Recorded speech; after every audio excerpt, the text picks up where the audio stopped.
Welcome to Business Live. I'm Mark Croskery. In BL tonight, first off, we're going to kick it off with Mayberry. This is Mayberry Jamaican Equities, not Mayberry Investments. A trade in their shares. It's a huge one, and it's a buy. They're on the buy side here. A large purchase here by a connected party, purchasing or buying up just under 20 million shares. That's a lot of money. 19.37 million shares on March 30th, 2021, just the other day.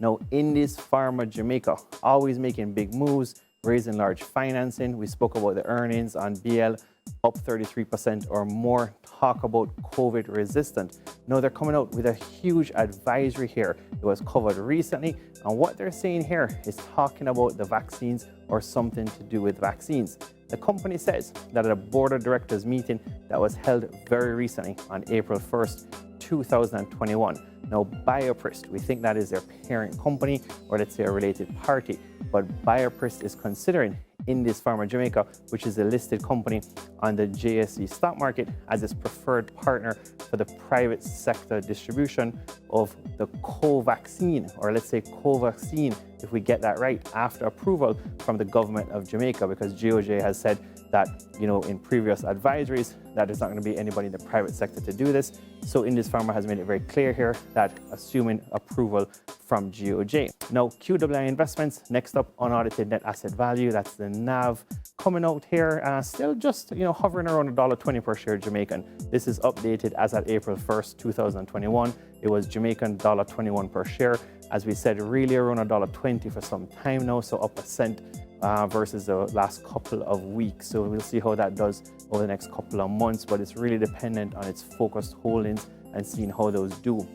NCB Financial Group here, we just covered that, ticker symbol NCBFG, but they're coming out with a dividend update based on the Central Bank of Jamaica advisory.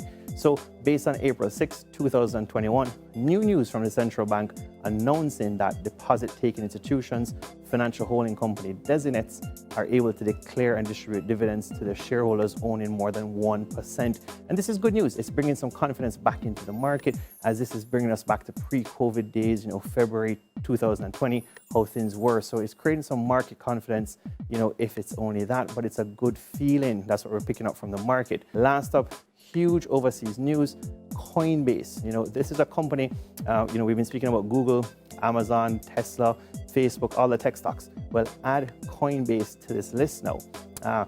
We're talking about here Coinbase in terms of shooting, huge numbers, and just price targets are just lifting up all over the place in terms of US market analysts. Now, these are their first quarter numbers that have now been reported and are coming out, and the trend line is not even, going up like this. It's just going vertical basically for Coinbase. So EBITDA numbers, $1.1 billion US. Revenue grew something like 900% year over year for Coinbase to $1.8 billion US.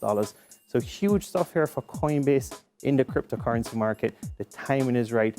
Huge user growth, all the numbers trending in the right direction, and just massive numbers were kept private for a long time. I'm Mark Croskery. This is Business Live.